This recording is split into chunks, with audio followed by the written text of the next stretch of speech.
Industria, damos comienzo a las actividades programadas por la tarde. Por tanto, doy paso a la mesa redonda Industrias Marítimas y Escenarios de Futuro, impulsando la reconstrucción. Presenta don José de Lara.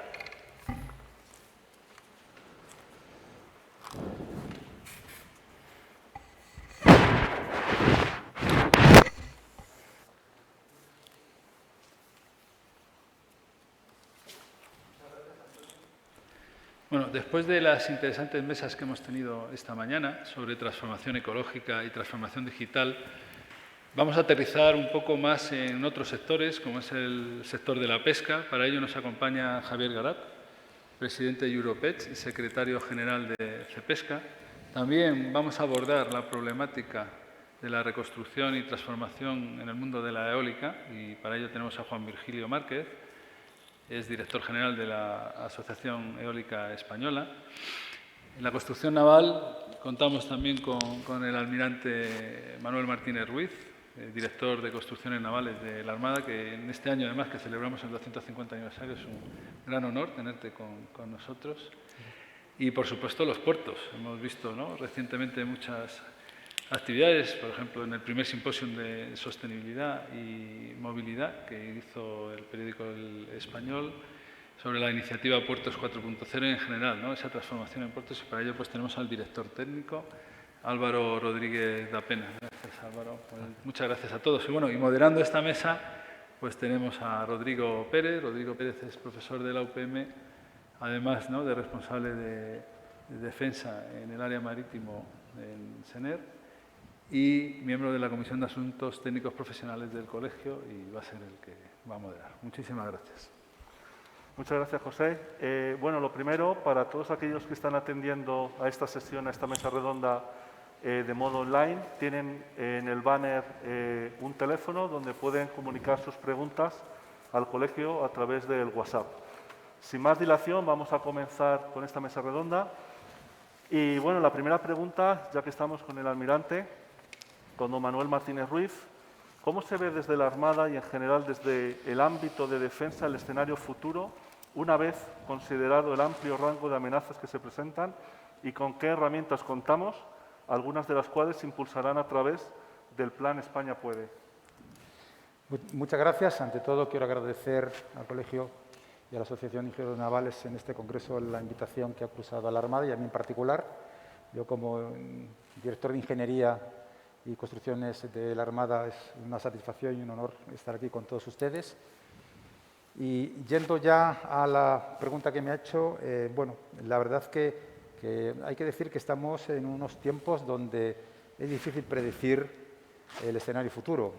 Si nos retrotraemos a hace 50 años y pensamos en dónde estamos ahora, y de aquí nos vamos hacia lo que será el escenario dentro de 30, 40 años, que es mucho más acelerado que lo que ha sido en el pasado, realmente el escenario al que hay que hacer frente con las capacidades militares, navales, y por lo tanto con la industria que tiene que apoyar esas capacidades, el desarrollo de esas capacidades, pues da un poco de vértigo, porque realmente tenemos que empezar a pensar ahora mismo en qué es lo que vamos a tener, en qué escenarios nos vamos a mover dentro de 20, 30, 40 años.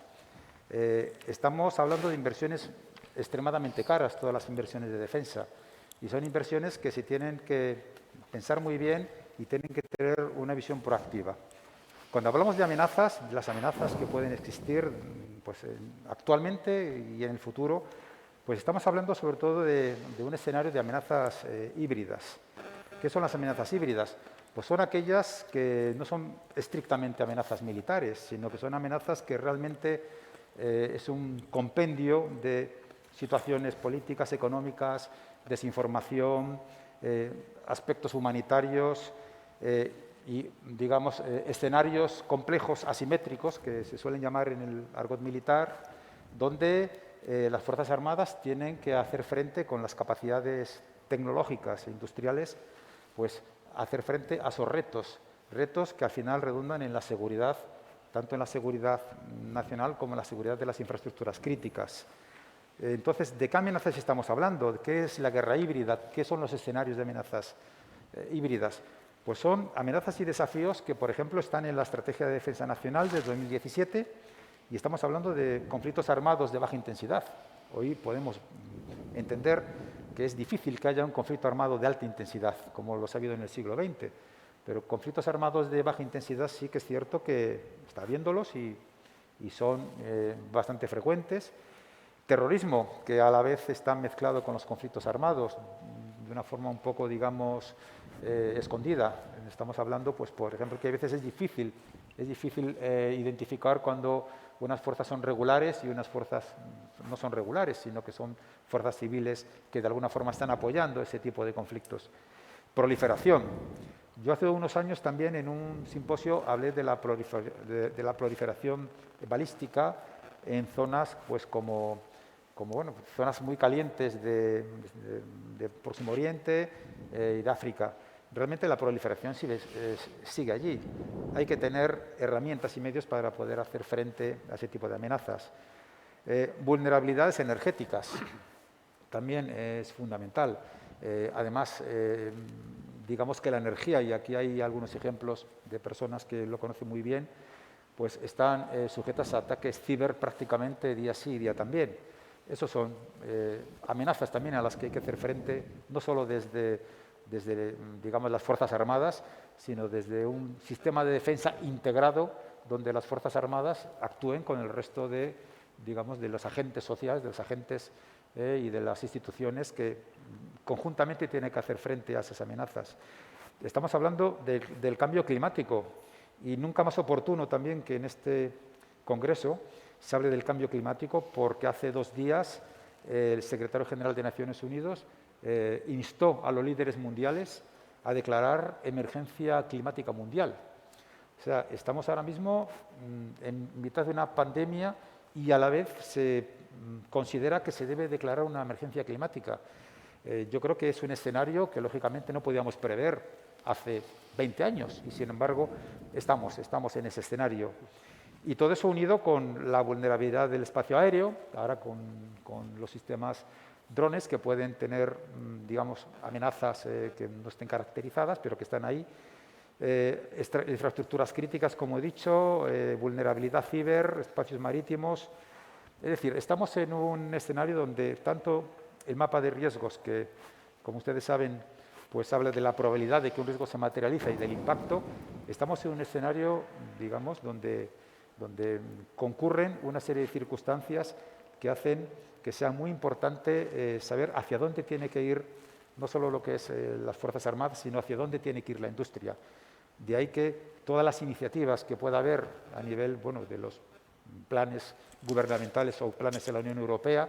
En la Unión Europea ahora hay unos fondos para lo que es los sistemas de defensa integrados en Europa, buscando además acuerdos con otros países y con industria europea, que son los fondos europeos de defensa, que es muy interesante que se tengan en cuenta.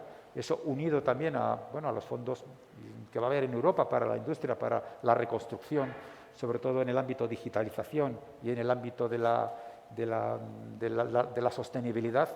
Es enormemente importante la concurrencia que tiene que haber en lo que es la defensa con la industria y que de una forma coordinada se utilicen esos fondos para hacer frente con tecnologías y con organizaciones potentes y resilientes, hacer frente a estas amenazas a las que me he referido yo anteriormente. Muchas gracias, almirante. Dentro de este, vamos a decir, Plan España Puede, una pregunta, vamos a comenzar por Javier. ¿Qué aspectos considera urgentes y críticos a abordar dentro de su sector para la recuperación y transformación y qué proyectos considera que no deben de faltar en este plan de España Puede? También quería comenzar dando las gracias a los organizadores por la invitación. Es un placer estar aquí hoy con todos ustedes y con todos los que nos siguen a través de streaming. ¿Cuál es la misión del sector pesquero, pensando en la pregunta que me acabas de hacer? La misión es alimentar al mundo con la proteína animal más saludable que existe y con menor impacto de huella de carbono en su producción. Y eso claramente estamos hablando de los pescados y mariscos.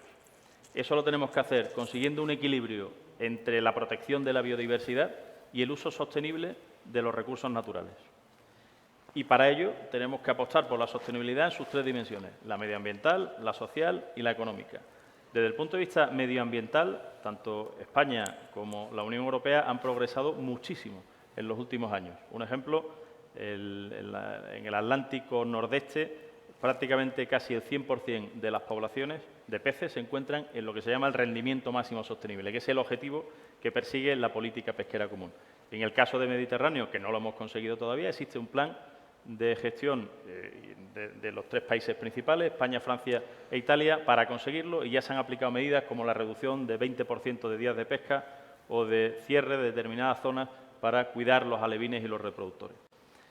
Pero hay aspectos como el social, donde todavía yo creo que se puede mejorar en general en el mundo de la pesca. Tenemos problemas de escasez de tripulantes. Es muy difícil conseguir personal que quieran trabajar en los buques de pesca. Tenemos una flota cada vez más antigua, una media a lo mejor de unos 30 años, y muchos barcos, sobre todo de bajura, que superan la edad media de 40 años de edad. Tenemos una progresión del consumo de pescado en España que a nosotros nos preocupa. Se ha reducido en torno al 20% en los últimos 12 años. Y eso es malo, tanto para los pescadores y toda la industria pesquera, pero también para los consumidores, que van a estar menos sanos que si tomaran el pescado que tomaban antiguamente.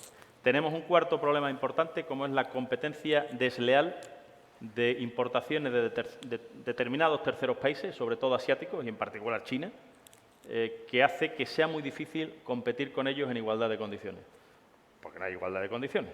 Los estándares que tenemos en la Unión Europea son muy superiores a los que tienen estos competidores.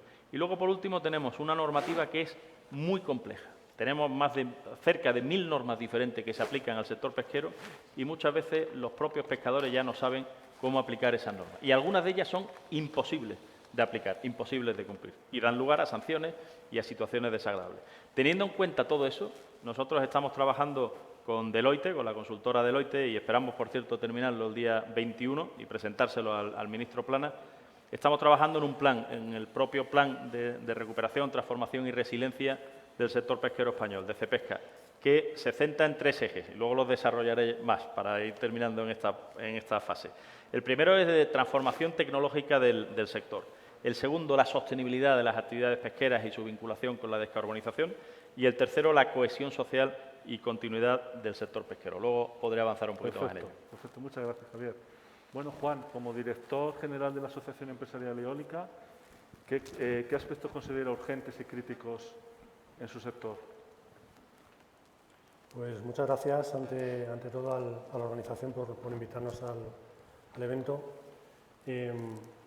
Nosotros desde el sector industrial eólico, nosotros consideramos que esto es una gran oportunidad. Es una oportunidad de primer nivel para aprovechar la capacidad industrial que tiene ya España, la capacidad industrial manufacturera que tiene España en eólica. España es el tercer exportador del mundo de componentes eólicos, es el 5º país del mundo en potencia eólica instalada.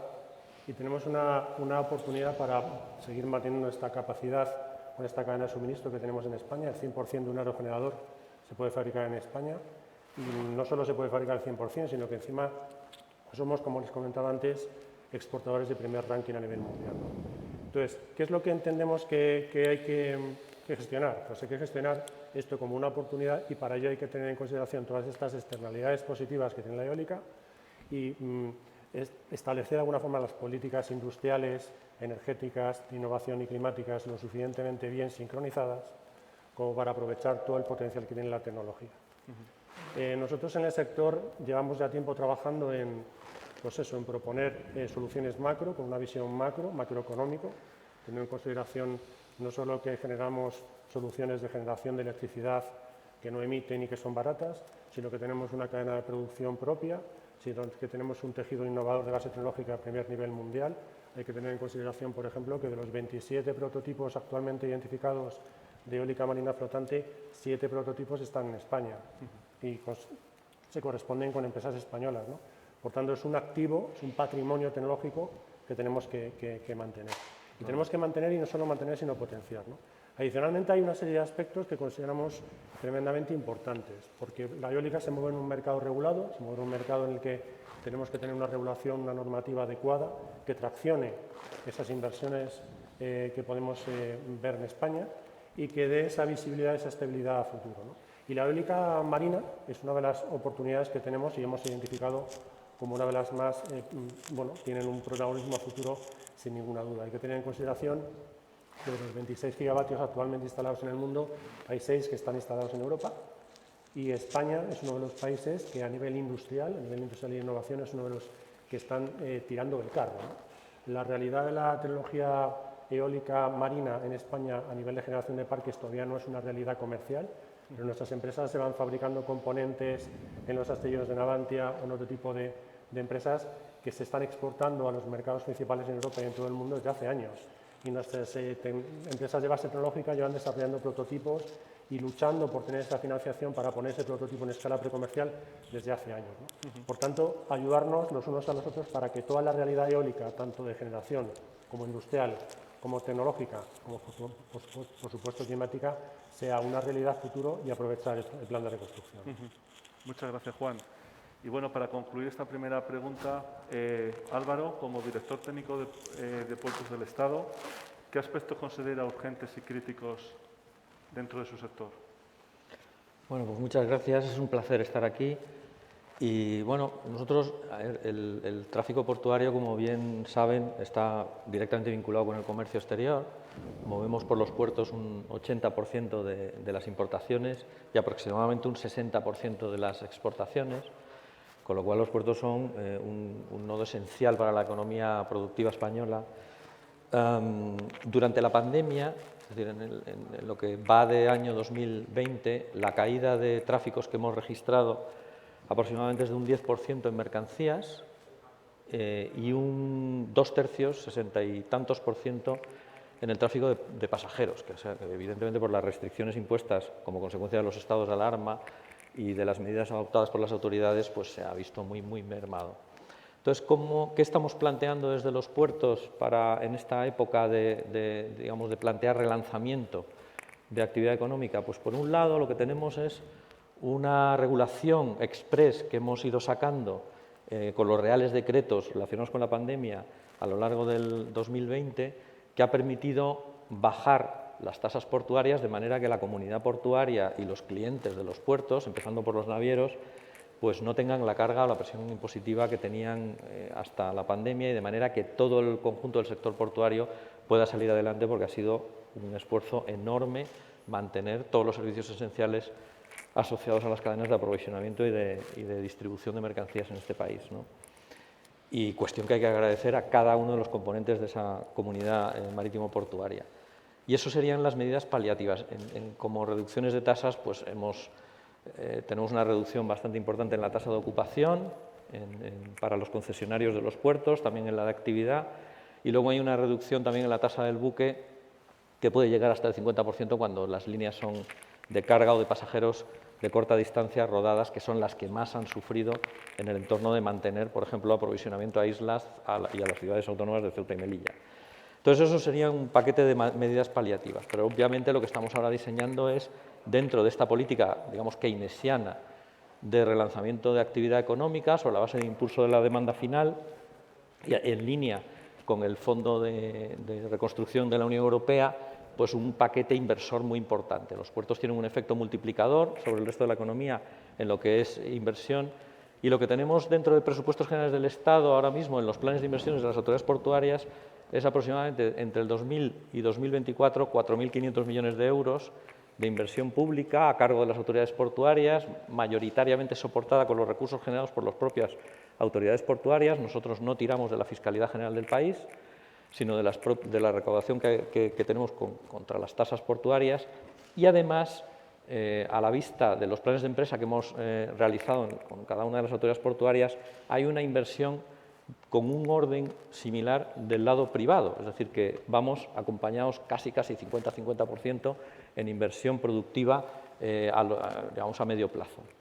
Hay una parte, no muy importante, pero una parte que vamos a recibir del Fondo de Recuperación y Resiliencia de la Unión Europea, en la parte correspondiente a España puede, pero lo fundamental es, digamos, hacia dónde estamos destinando esa inversión. Esa inversión la estamos destinando no solamente, por supuesto, a seguir manteniendo el posicionamiento competitivo que tenemos en las cadenas de logísticas a escala global, los puertos, nosotros ocupamos un lugar muy privilegiado en relación con las rutas marítimas, con las grandes rutas marítimas e internacionales y, de hecho, dentro de Europa, como país, somos el primer país de Europa en movimiento de contenedores, tanto de import-export como de tránsito marítimo internacional, sobre todo pegado al estrecho, obviamente, ¿no?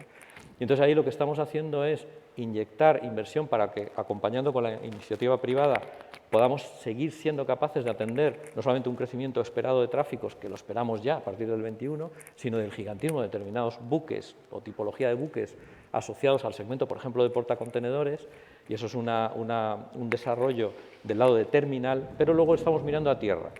Y tenemos también un importante esfuerzo inversor puesto en la mejora del ferrocarril de mercancías, que para nosotros es clave no solamente para mantener la competitividad de lo que son las cadenas de transporte y logística, sino que tiene que ver con los procesos de descarbonización. Es decir, el hecho de potenciar el ferrocarril hoy día ayuda a todos los procesos de descarbonización, con lo cual también estamos trabajando del lado tierra, no solamente del lado mar, con esa inyección de inversión productiva para ganar en competitividad y poder contribuir a la salida de la crisis. Muy bien. Muchas gracias, Álvaro. Y bueno, aprovechando que la siguiente sesión vendrá la ministra, podríamos, o en este caso el almirante, nos podría adelantar qué iniciativas de la Armada y tecnologías posibilitadoras se están desarrollando o se quisieran desarrollar para abordar las líneas de transición ecológica y transformación digital. Bueno, efectivamente, yo creo que los dos ejes que ahora mismo están en cualquier industria y en cualquier organización, ejes tractores del futuro, de la iniciativa, de las tecnologías futuras. Por una parte está la sostenibilidad y descarbonización de todos los sistemas y por otra parte está la transformación digital. Estamos hablando de dos ejes que son ineludibles y que deben de estar pues, no solo en la industria de defensa, sino en cualquier industria. Nosotros, lógicamente, desde la Armada no podemos ser menos y tenemos que hacer frente a la sensibilidad que se exige de nosotros en aspectos relacionados con la descarbonización y aspectos relacionados con la sostenibilidad y a la digitalización. Con relación a lo primero, desde luego, hay que decir que ya gran parte de nuestros barcos tienen una huella tanto de nitrógenos como de carbono muy pequeña y cumplimos requisitos IMO, desde luego en casi todos los barcos nuevos y las futuras unidades lo van a cumplir más todavía. También tenemos tecnologías para todo lo relacionado con la firma, digamos, la firma de sostenibilidad, pues que también lo cumplen y lo vamos a cumplir más en el futuro. De alguna forma hay que ir hacia nuevos combustibles, hay que buscar nuevos combustibles que para ciertos tipos de barcos son fundamentales.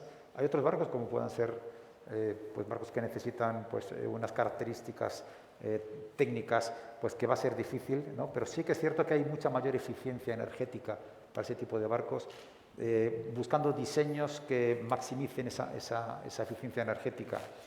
Estamos hablando también, por ejemplo, de asuntos relacionados pues, con el diseño de carenas, utilizando modelos que de alguna forma primen, pues, como digo, la eficiencia del modelo. Estamos empezando también a lanzar, en relación con la digitalización, que es el segundo eje, y que algunos de los barcos nuestros ya tienen esas iniciativas, pues iniciativas relacionadas con el gemelo digital de las futuras unidades de la Armada. Unas características que lo que nos permitirán es, de alguna forma, mejorar y optimizar el sostenimiento. La sostenibilidad y el sostenimiento pues son cosas también que están muy relacionadas, ya que de lo que se trata es ser más eficiente en la operación. Entonces estamos hablando de tecnologías que básicamente pues, están en la calle. Por eso la separación entre tecnología civil y militar es muy difícil, porque nosotros, por ejemplo, utilizaremos inteligencia artificial. Estamos, de hecho, ya se tienen unos proyectos para optimizar el mantenimiento predictivo a través de inteligencia artificial. Utilizaremos, lógicamente, nanotecnología, utilizaremos todo lo relacionado también pues, con 5G, la hiperconectividad, que es, en teoría, una panacea, ya que nos va a permitir, de alguna forma, maximizar el uso de los sensores y equipos desde una forma distribuida, es también nuestra mayor fuente de vulnerabilidad, ya que cualquier cosa que esté hiperconectada para bien y para mal. Es decir, que tenemos una serie de proyectos, algunos de los cuales ya se han presentado públicamente. Hay uno que se llama Proyecto 4E, que es algo que la Armada Española, también con la Dirección General de Armamento y Material y con Avantia como autoridad de diseño de gran parte de todos nuestros buques, pues que se ha lanzado ya y que es muy prometedor. Son los programas tecnológicos de los futuros buques de la Armada, buques que tienen que empezar a pensarse ahora para el futuro. Se llama Essential Elements for European Escort, el proyecto 4E, que algunos de ustedes conocen, ya que es conocido dentro del ámbito militar, del ámbito naval. Eso es un reto para la industria, es un reto para la Armada, es un reto también para todos nosotros, ya que la conjunción Fuerzas Armadas, Academia, Industria es fundamental para llevar a cabo de alguna forma coherente todas estas nuevas iniciativas. O sea, estamos en un momento, yo creo que apasionante, y yo creo que ahora mismo hay oportunidades muy fundadas, ¿no? con las oportunidades tanto provenientes de la Unión Europea como de los fondos europeos de defensa, como he mencionado anteriormente, que yo creo que nos van a permitir, a través de una Europa más integrada y con una industria más integrada, también ser más competitivos, y nosotros dentro de la Armada pues crear los sistemas que nos permitirán hacer frente a las amenazas que he mencionado anteriormente, que son amenazas que son de difícil caracterización y que por lo tanto tenemos que tener una muy fundada tecnología para poder de una forma ser capaces de crecer las capacidades de los barcos en el futuro. No puede ser un sistema que lo creas ahora y que piensas que va a estar congelado en sus capacidades y hacer frente a amenazas de dentro de 20 años. No, los sistemas tienen que evolucionar y por lo tanto las tecnologías que sirven para hacer esos sistemas pues tienen que ser tecnologías adaptativas a la nueva realidad. Muchas gracias, almirante. Bueno, me gustaría darle la enhorabuena a la Armada por haber hecho público estos proyectos como el 4E, donde dan su visión sobre las nuevas tecnologías, el desarrollo, etcétera. Muchas gracias. Pasamos, Javier, a la siguiente pregunta. ¿Cómo vislumbra que puede afectar el plan de recuperación, transformación y resiliencia España puede? ¿Y qué beneficios a nuestra sociedad y a la creación de empleo destacaría? Yo estoy también completamente convencido de que esto tiene que ser una oportunidad histórica que España no puede perder, ni el sector pesquero ni el Gobierno de España. Y es esa oportunidad histórica para resolver esos problemas estructurales que yo mencionaba antes, que con estos fondos excepcionales se podrían cubrir.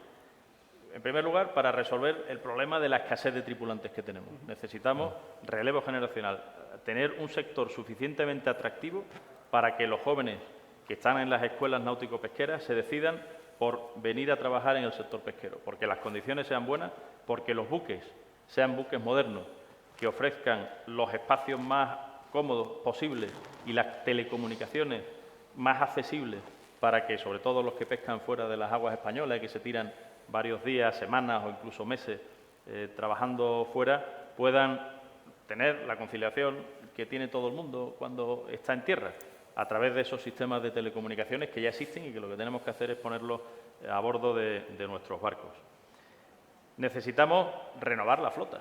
Decía antes que teníamos una flota muy antigua, de en torno a 30 años de media de edad, con algunos barcos, muchos barcos, que superan los 40 años. Algún día esos barcos dejarán de trabajar porque no serán seguros para las tripulaciones, para la seguridad a bordo en general marítima y, por lo tanto, tenemos que afrontar un plan renove de la flota, como tienen otras industrias, y aprovechar y utilizar todas las últimas tecnologías para tener esos barcos más eficientes desde el punto de vista energético, que apuesten por una mayor todavía descarbonización. Decía antes que es la proteína animal con menor impacto de huella de carbono en su producción. Es así, pero todavía podemos conseguir reducirla un poquito más. Algunos estaban hablando del hidrógeno para determinadas modalidades de pesca. Vamos a experimentarlo, ¿por qué no?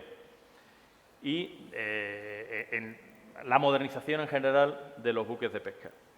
En tercer lugar, decía que teníamos un problema con el consumo de pescado, que los españoles, posiblemente por determinadas campañas malintencionadas que hemos visto en los medios de comunicación acerca de las propiedades nutricionales o los riesgos que puede tener el consumo de pescado, que cada año van apareciendo, por los cambios de vida que hemos tenido en los últimos años y porque se ha promocionado muchísimo menos el pescado en los últimos años desde que se desapareció el FROM, el organismo este que existía en España, que todo el mundo se acuerda de él porque tenían los anuncios de pesqueñines, no, gracias, debes dejarlos crecer. Esos anuncios que a todo el mundo se le quedaba grabado, pues se han dejado de hacer. Ahora, por cierto, hay una buena campaña de comunicación del qué país más rico y todo eso, que la verdad es que está muy bien y así es como hay que seguir avanzando. Bueno, pues lo que te decía es que tenemos que seguir promocionando mucho más el consumo de pescado, dando a conocer esas propiedades nutricionales que previene un montón de enfermedades y que además, para mí una cosa importantísima, está demostrado científicamente y médicamente que el que consume pescados y mariscos es más feliz. Y yo creo que tal y como están las cosas en España, tener más felicidad es algo fundamental. Así que ese será otro de los ejes. Y como ya he pasado los 3 minutos, me quedo aquí. Muchas gracias, Javier. Bueno, Juan, ¿qué nos puedes aportar? Sí, yo creo que, bueno, tenemos como decía antes, una oportunidad, pero tenemos que ser inteligentes, yo creo, para poder aprovecharla en toda su magnitud, ¿no? Y tenemos un primer momento que vamos a vivir en España con la dimensión que tenemos que vivirlo y el nivel de profundidad que es la ordenación del espacio marítimo, porque al final el mar es una gran fuente de riqueza y tenemos que ser capaces de aprovecharla sin generar ningún perjuicio al entorno marino y sin ser tímidos desde el punto de vista industrial y económico. Es decir, tenemos que identificar cuáles son las principales actividades que se pueden desarrollar en el mar, que puedan generar bienestar, riqueza, empleo y que puedan generar ese desarrollo de sociedad que todos queremos dentro del marco de la transición energética, la transición ecológica y los objetivos del New Green Deal que establece la Unión Europea, ¿no? Y por eso es importante que nos pongamos de forma colaborativa a hablar todos los sectores que estamos involucrados en las actividades marítimas, a ver cómo nos integramos de forma razonable en el entorno y sacamos el máximo partido posible al potencial que ofrece el mar en este caso, ¿no?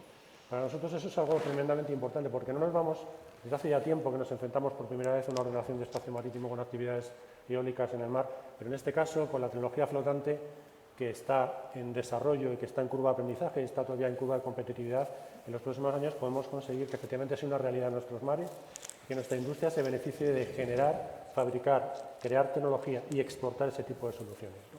Adicionalmente hay un reto que tenemos entre todos y es cómo diseñar los mejores instrumentos, las herramientas para, utilizando todo lo que es la normativa, las bases legales de los fondos europeos, cómo conseguir que eso vaya a proyectos tractores de tamaño industrial macro, de tamaño industrial país.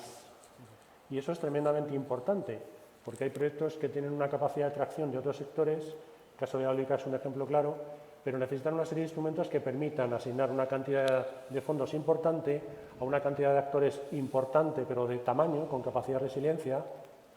Los actores del sector eólico, las fábricas y los fabricantes principalmente instalados en España son players a nivel mundial, sin ningún tipo de duda. Son actores económicos que están acostumbrados a liderar con diferentes ciclos económicos en diferentes partes del mundo y tienen esa capacidad de resiliencia que tanto queremos todos, esa fortaleza, ¿no? Por tanto, afrontar esa ordenación espacio marítimo de forma razonable y afrontar los mejores instrumentos para poder canalizar esas inversiones en los sectores que tengan tracción industrial. Muy bien, muchas gracias, Juan. Y por último, Álvaro, ¿qué podemos decir desde Puertos del Estado a estas innovaciones y desarrollos y cómo puede afectar al incremento de empleo? Bueno, pues en Puertos del Estado estamos rematando un marco estratégico que estamos realizando de común acuerdo con las 28 autoridades portuarias y también con el resto de lo que es la comunidad portuaria. Y en ese marco estratégico pues, tenemos 3 dimensiones básicas que tienen que ver con el concepto de sostenibilidad, que ya citó Javier, ¿no? La dimensión económica, una dimensión ambiental y una dimensión social, ¿no? Pero bueno, yo quería centrarme en 2 aspectos que ha mencionado el almirante, que son palanca para el desarrollo. Uno de ellos es todos los procesos de sostenibilidad en el eje ambiental, ¿no? con lo que tiene que ver con la descarbonización, y otro es los temas de digitalización. En el primero de ellos, en la sostenibilidad, estamos trabajando en 2 perspectivas. Una perspectiva muy interna portuaria, buscando la máxima calidad posible del aire de nuestras aguas, sobre todo las aguas abrigadas, en este caso, y de nuestro suelo, generando economía circular con una gestión muy controlada de todos los residuos que se realizan allí, y luego trabajando en la parte de la energía, buscando eficiencia energética sobre la base de la electrificación de todos los procesos y preferentemente una electrificación que termine, si no es autogenerando y autoconsumiendo, al menos tirando con origen en energía renovable. Y eso es una labor que estamos haciendo de una manera interna dentro de la parte ambiental. Pero luego estamos mirando más allá, porque claro, conformar una cadena marítimo-terrestre en torno a un puerto significa también contribuir al medio ambiente, tanto del lado mar como del lado tierra. Antes me he estado refiriendo al ferrocarril, pero el transporte marítimo de corta distancia en sí mismo y las autopistas del mar, complementadas con servicios por carretera, pues están contribuyendo igualmente a la sostenibilidad ambiental. Luego también estamos potenciando ese tipo de cadenas que tienen que ver con el medio ambiente. Todo este tema medioambiental se liga, ¿no?, con el otro eje que comento, que es el tema de la digitalización. En general, en las redes de comercio, de transporte y de logística, la cuestión digital se ampara fundamentalmente en los nodos, no tanto en los arcos, ¿no? Y es en los nodos donde se está generando plataformas digitales concentradoras de millones y millones de datos procedentes de muchísimos dispositivos, muchos de ellos con carácter predictivo. Por ejemplo, nosotros en el propio Puertos del Estado tenemos el servicio de análisis y previsión de los parámetros oceanometeorológicos de todo nuestro entorno marino, coordinamos con Europa y referimos al panel de cambio climático, llevamos 40 años con esas medidas y tenemos un carácter predictivo ya muy bueno, y eso permite dotar de habilitadores digitales a las plataformas logísticas, que quiere decir inteligencia y fiabilidad, ¿no? En el caso de la inteligencia, pues efectivamente estamos poniendo a disposición ya toda esa información para optimizar la cadena, no solamente la cadena interna portuaria, sino la cadena de fuera del puerto, de manera que toda la toma de decisiones de todos los agentes de los eslabones de la cadena se basen en compartir una información rica, plural y predictiva, ¿no? Y bueno, pues en ese sentido, en el ámbito de la digitalización, estamos extendiendo los PCS, trabajando en un proyecto que se llama Simple, de extender al resto de la cadena sincromodalidad e inteligencia. Y todo eso, tanto la cuestión de descarbonización como la cuestión de digitalización, no se puede hacer sin innovación, obviamente, ¿no?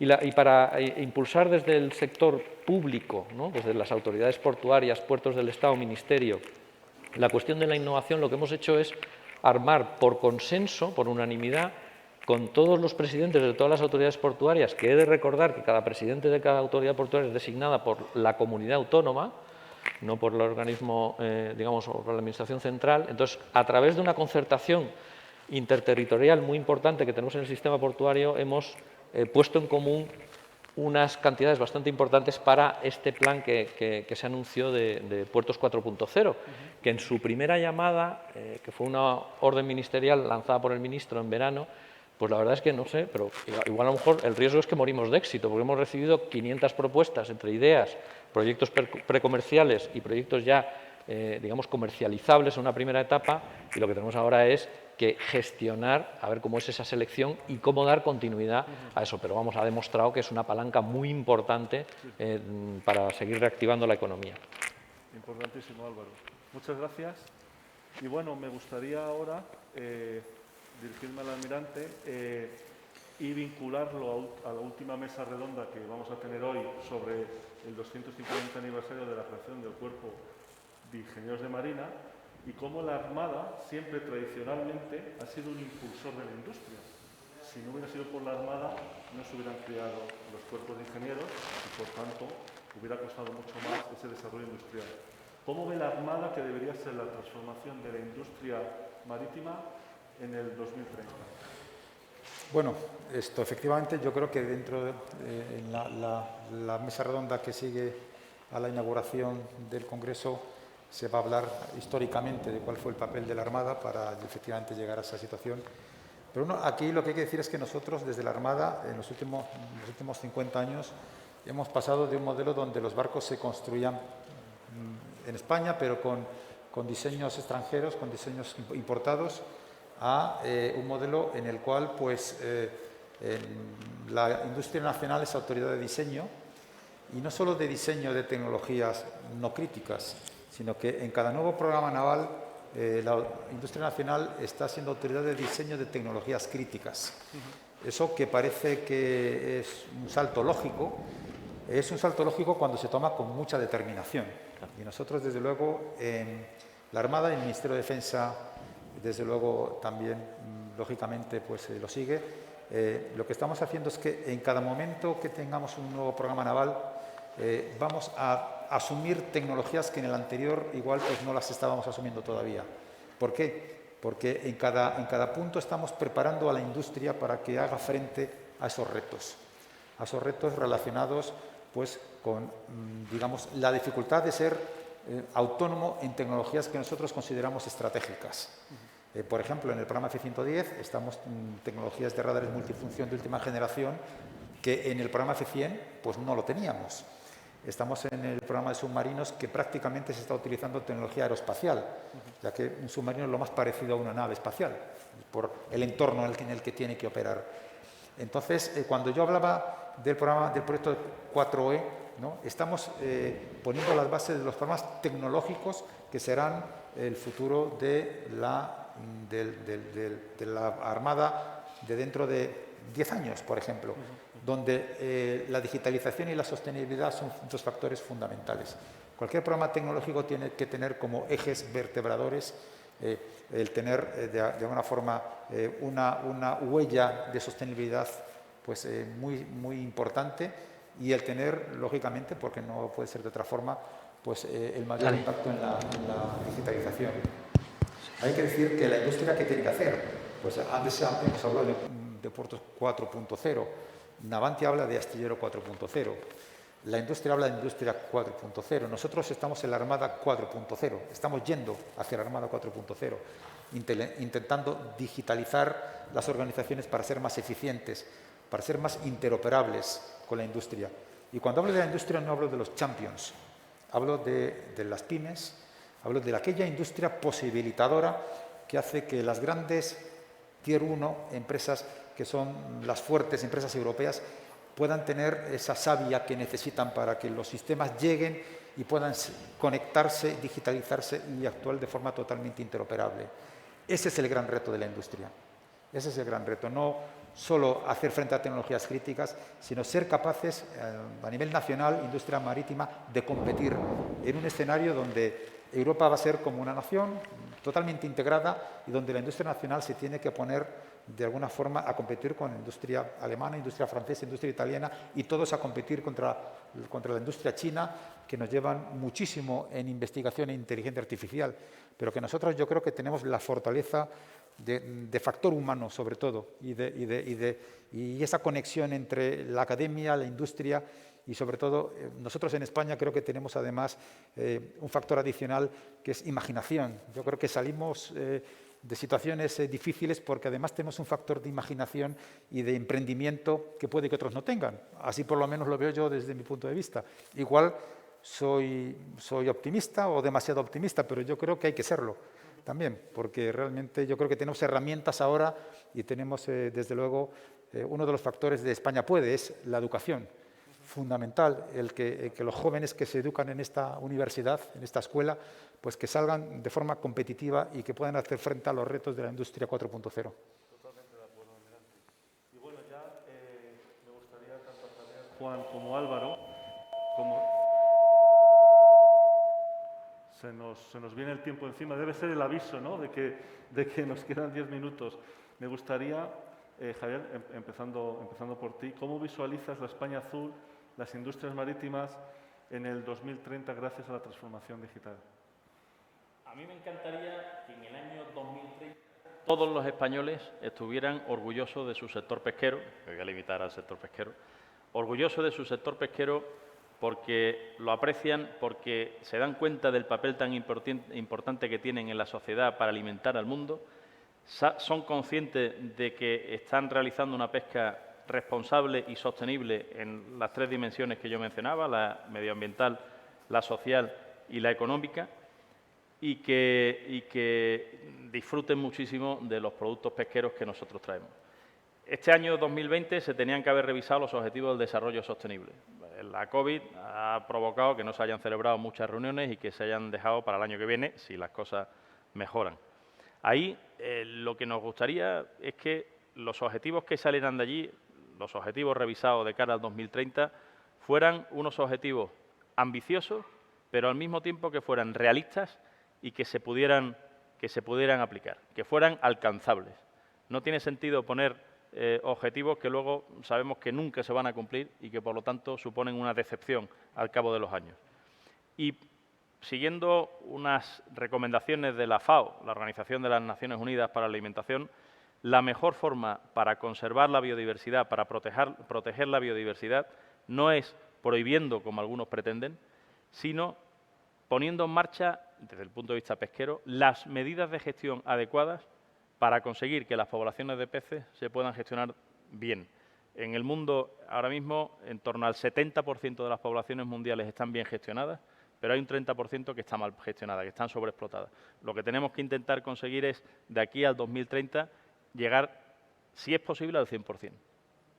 Muy bien, muy buen reto. Bueno, Juan, ¿qué nos viene encima desde el punto de vista eólico? Manuel.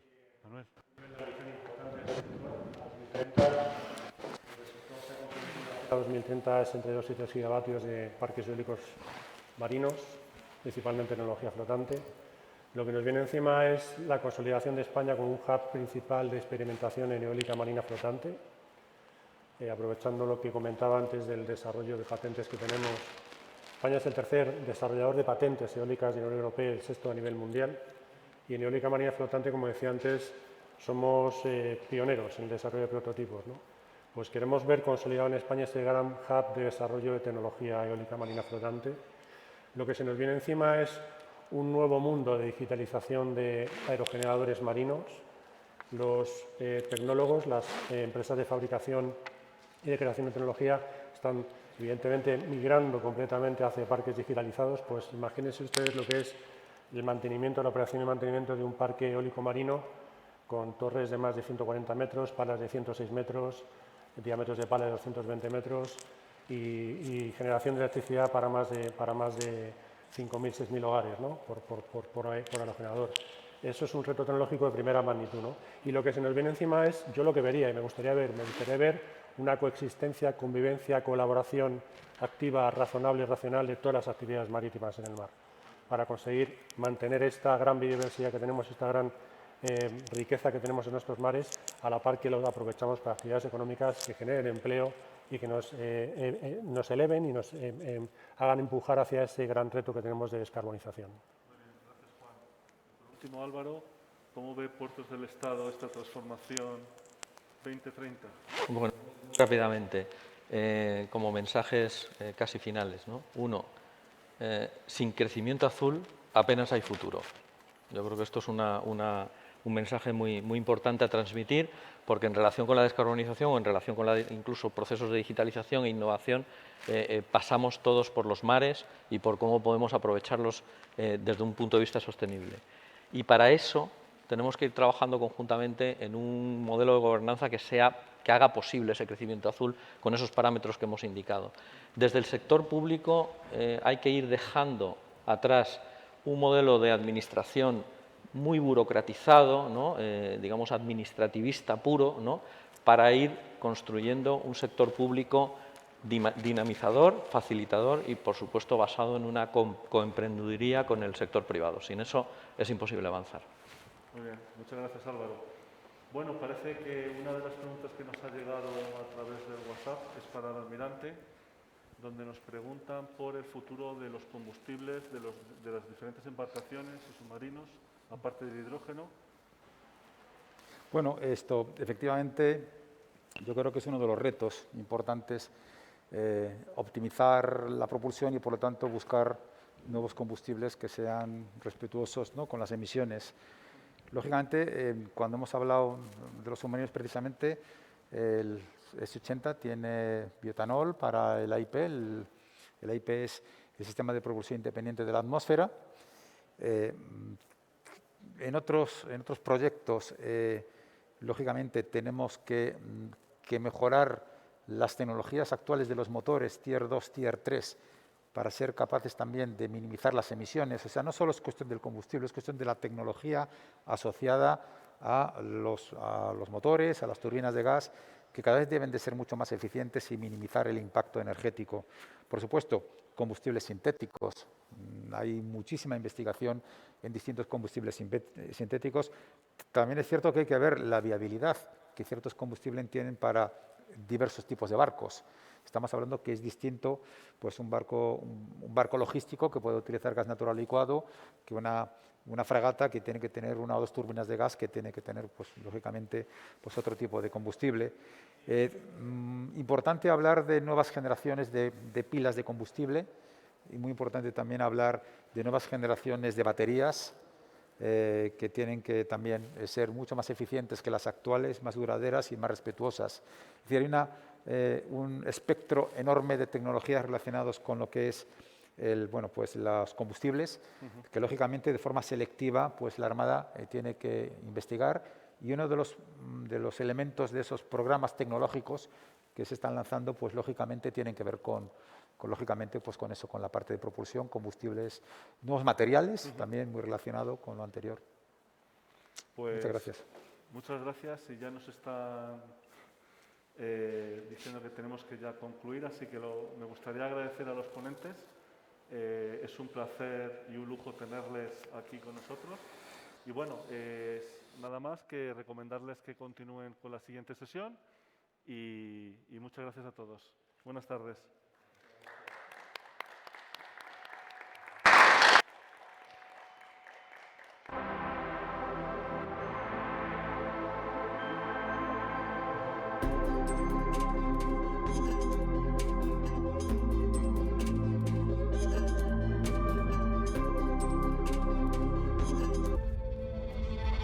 But what happens when we all just stop?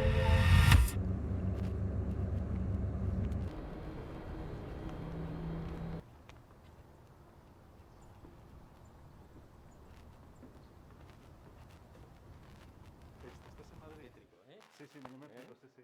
Anda.